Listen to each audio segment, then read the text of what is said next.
Si nous avons l'intention d'être des adorateurs de Dieu, alors viendra le jour où nous réaliserons que le connaître comme notre Père et nous savoir ses enfants ne pourra plus nous satisfaire.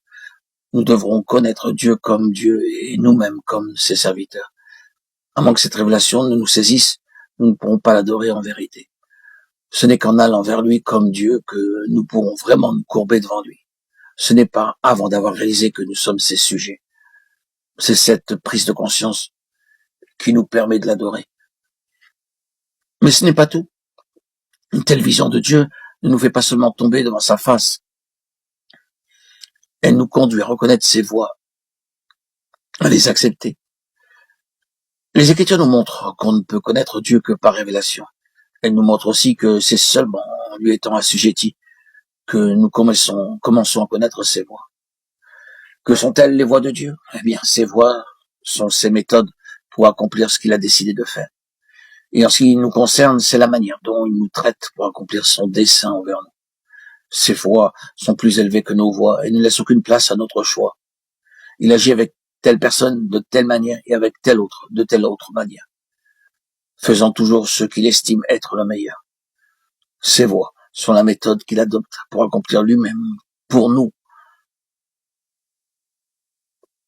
pour sa volonté, pour son beau plaisir, ce qu'il a désiré, afin que l'homme atteigne le but que le Seigneur a désiré pour lui, qu'il atteigne la vocation à laquelle il a été appelé et qu'il ait la vision de ce que le Seigneur veut lui dévoiler. L'homme est incapable d'accepter les voies de Dieu tant que Dieu ne lui a pas été dévoilé. C'est là un fait qu'on peut observer chez bien des personnes. L'homme naturel revient toujours avec cette question: pourquoi Dieu a-t-il aimé Jacob et n'a-t-il pas aimé Ésaü? Nous avons facilement du ressentiment à l'égard de Jacob et nous essayons de défendre Ésaü. Nous pensons qu'Ésaü fut un homme bien et que Jacob était mauvais, très mauvais, un supplanteur, un trompeur. Et cependant, Dieu déclare: j'ai aimé Jacob et j'ai haï Ésaü. Et nous continuons à demander: mais pourquoi? Pourquoi? Cette question prouve que nous n'avons pas vu Dieu. Ceux qui l'ont vu ne posent plus ces questions, ils désirent simplement. Et ils disent que Dieu est Dieu. Dieu fait ce qu'il fait parce qu'il est ce qu'il est. Personne n'est qualifié pour lui dire comment il doit agir.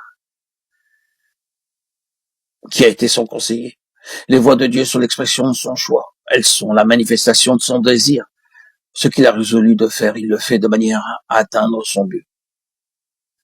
Ainsi donc, ses œuvres providentielles varient selon le dessein qu'il a en vue pour chaque vie particulière.